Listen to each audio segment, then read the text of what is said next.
கண்டிப்பா ஒண்ணு மட்டும் உண்மைங்க. லைவ் பார்க்குற எல்லாருக்குமே நல்லாவே தூக்கம் வரும். ஸோ அந்த மாரி தான் பார்த்தீங்கன்னா, இப்போதைக்கு ஷோ போயிட்டு இருக்கு. இவனுங்க இந்த டாஸ்க் இல்லாம இருந்திருந்தா கூட ஏதாவது 1, 2 கன்டென்ட் பண்ணியிருப்பானுங்க. இந்த டாஸ்க்ன்னு ஒண்ணு குடுத்து பார்த்தீங்கன்னா, ஒண்ணுமே பண்ணாம எல்லாருமே எனக்கு தளபதி ரோலா நான் தளபதி, நாங்க சமயக்காரனா சமயக்காரன் அப்படின்ற மாரி ரோல் ஃபிக்ஸ் ஆயிட்டு, அதுல தமிழ்ல பேசுறோம்னு ஒரு வேலை பண்ணிட்டு இருக்கானுங்க பாருங்க. அதுதான் பார்த்தீங்கன்னா ஏத்துக்கவே முடியல. பிக் பாஸ் வந்து நடுவுல உள்ள பூந்து, தயவு செஞ்சு யாரும் தமிழ்ல தூய தமிழ்ல பேச வேணாம். நார்மலா இப்ப பேசுற தமிழ்லயே பேசுங்க அப்படின்னு சொல்லிட்டா கூட பரவாயில்லங்க. இப்ப தூய தமிழ் வராதனால எவனும் வாயை திறக்க மாட்டாங்க. ரொம்ப பார்த்தீங்கன்னா கம்மியான இடத்துல தான் வாயை ஓப்பன் பண்றானுங்க. ஸோ அந்த மாதிரி தான் ஷோ போயிட்டு இருக்கு. இப்போ செகண்ட் ப்ரோமோல எல்லாருமே பார்த்திருப்பீங்க. சாச்சனா வந்து பார்த்தீங்கன்னா ஒரு ஆர்டர் வந்து பாஸ் பண்றாங்க. அதாவது அவங்க ராணியா ஒரு பவரை வந்து யூஸ் பண்றாங்க அப்படின்ற மாதிரி நிறைய பேர் பார்த்தோன்னு தோணும். ஆனா அப்படிலாம் இல்லை. கடந்த 2 நாளாவே பார்த்தீங்கன்னா சாச்சனா அப்படி தான் ரியாக்ட் பண்ணிட்டு இருக்காங்க. என்னன்னு பார்த்தீங்கன்னா அவங்களுக்கு வந்து இந்த கிச்சன் போயிடுச்சுல, கிச்சன் வந்து எப்போ கேர்ள்ஸ் டீம் கிடைச்சதோ அப்போதுலேருந்து சாச்சனாக்கு வந்து பார்த்தீங்கன்னா பெரிய பவர் கையில் வந்த மாதிரி இருக்கு. ஏன்னா இவ்வளோ நாள் வந்து தண்டனை அனுப்பிச்சிட்டு இருந்தாங்களா, இப்போ தானே தண்டனை கொடுக்குறாங்க. ஸோ அந்த பவர் கையில் வந்தோன்னு பார்த்தீங்கன்னா 2 நாளாவே இப்படி தான் இருந்தாங்க. இப்போ வந்து பார்த்தீங்கன்னா ராணியா உட்கார வச்சு ஒரு சேர்ல உட்கார வச்சு டைம் பாஸ் ஆகல அவங்களுக்கு. சும்மா தான் உட்காந்துட்டு இருக்காங்க. சரி இந்த பக்கம் வரீங்களா வாங்க, எவ்வளோ நேரம் ஆகும்னு கேட்குறாங்க. அதெல்லாம் சொல்ல முடியாதுங்க, டைமிங் சொல்ல முடியாதுன்னு சொன்னோன்னா அப்போ காண்டாயிட்டு அப்போ அங்கேயே உட்காருங்க அப்படின்ற மாதிரி சொல்லிடுறாங்க. உடனே பாய்ஸ் டீம் பார்த்தீங்கன்னா நாங்கள் சாப்பிடவே இல்லை அப்படின்ற மாதிரி பார்த்தீங்கன்னா எங்கள் மன்னருக்கு வந்து நாங்கள் உணவே கொடுக்கல அப்படின்ற மாதிரி பார்த்தீங்கன்னா ப்ரொடெஸ்ட் மாதிரி கிட்டத்தட்ட பண்ணுறாங்க.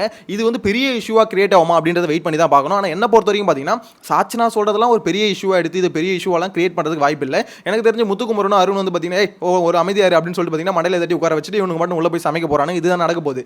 என்ன விஷயம் பார்த்தீங்கன்னா பிக் பாஸ் டீமுக்கு ப்ரோமோக்கு கூட கண்டென்ட் கிடைக்கல அப்படின்றத இப்போ வரைக்கும் பார்க்கும்போது தோணுது. ஏன்னா ஷோ வந்து பார்த்தீங்கன்னா ரொம்ப ரொம்ப டல்லாக போகுதுங்க.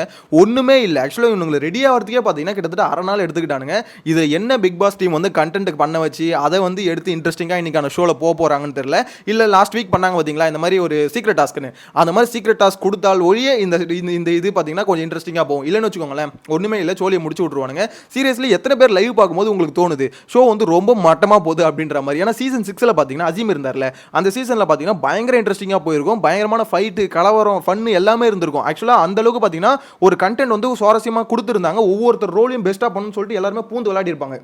இப்போ பிரச்சனை என்ன ஆயிடுச்சுன்னு பார்த்தீங்கன்னா வீட்டில் நிறைய பேர் இருக்காங்க. 2 டீமாக ஒரு பிரிஞ்சிருச்சு. 2 மன்னர் இல்லை, ஒரு பக்கம் ராணி ஒரு பக்கம் ராஜா அப்படின்றதுனால பிரிஞ்சதுனால எல்லாருக்குமே பார்த்தீங்கன்னா ஒரு ரோல் கிடச்சிருது. ஸோ இவங்க ரோலை வந்து பார்த்தீங்கன்னா பெஸ்ட்டாக பர்ஃபார்ம் பண்ணணும் அப்படின்ற இன்டென்ஷன் வந்து போய் ஓகே நம்மளுக்குன்னு ஒரு ரோல் வந்துருச்சு, நமக்கு எப்போ என்ன சொல்கிறாங்களோ சொல்கிறத மட்டும் செய்வோம் அப்படின்ற மாதிரி தான் இப்போ வரைக்கும் போயிட்டு இருக்கு. விஜய் சேதுபதி கூட வீக்கெண்டில் சொன்னார் பாருங்க, தயவு செஞ்சு நான் கேட்கும் போது கொஞ்சம் இன்ட்ரெஸ்டிங்காக ஏதாவது பேசுங்கடா அப்படின்ற மாதிரி சொல்கிறார்ல, அதுதான் இப்பயும் எதிர்பார்க்குறோம். இவனுக்கு இன்ட்ரெஸ்டிங்காக ஏதாவது பண்ணுவானுங்க, அது மூலிமா ஏதாவது கண்டென்ட் வரும்னு பார்த்தா இல்லை அவர் கொடுத்த ரோல் என்னது சமயக்காரன், சமையல் செய்யும் போது போய் சமையல் செய்கிறேன். அதே மாதிரி பார்த்தீங்கன்னா அவர் கொடுத்த என்னது வீட்டு வேலை, அதை பணிப்பெண் தானே. ஸோ பணிப்பெண்ணா ஏதாவது நீங்கள் வேலை கொடுத்தானே வேலை செய்கிறேன், மற்றபடி பார்த்தீங்கன்னா அமைதியாக இருப்பேன் அப்படின்ற மாதிரி பார்த்தீங்கன்னா அவங்கவுங்க ரோலில் எல்லாம் ஸ்டக் ஆகி நிற்கிறானுங்க. அதை இம்ப்ரூவைஸ் பண்ணணும், இல்லை கொஞ்சம் கிரியேட்டிவாக ஏதாவது யூஸ் பண்ணணும், கிரியேட்டிவாக மைண்டை யூஸ் பண்ணி ஏதாவது ஒரு விஷயம் பண்ணணும் அப்படின்ற மாதிரி எவனுமே யோசிக்கலையோ அப்படின்ற மாதிரி தான் தோணுது.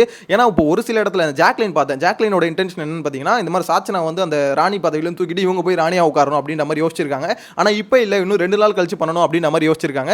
இது ஓகே தான், இன்னும் இந்த மாதிரி சின்ன சின்ன விஷயம் யோசிச்சா தான் பார்த்தீங்கன்னா கொஞ்சம் ஷோ இன்ட்ரெஸ்டிங்காக போகும், எங்கேஜிங்காக இருக்கும். ஏன்னா ஒரு குறுக்கோலியில் போய் ஒரு மன்னரை வந்து கவுத்துட்டு அந்த இடத்துல மன்னரில் போய் உட்காரணும் அப்படின்ற ஒரு இன்டென்ஷன் வருது இல்லை, அதெல்லாம் பார்த்தீங்கன்னா உண்மையிலேயே நல்ல இன்டென்ஷன் தான். ஏன்னா இந்த மாதிரி விஷயம்லாம் பண்ணும்போது ஷோ கொஞ்சம் எங்கேஜிங்காக போகும். இப்போ போகிற ஷோ பார்க்கும்போது எத்தனை பேர் காண்டாகுது அப்படின்றத மறக்காம கமெண்ட்டில் மென்ஷன் பண்ணுங்க.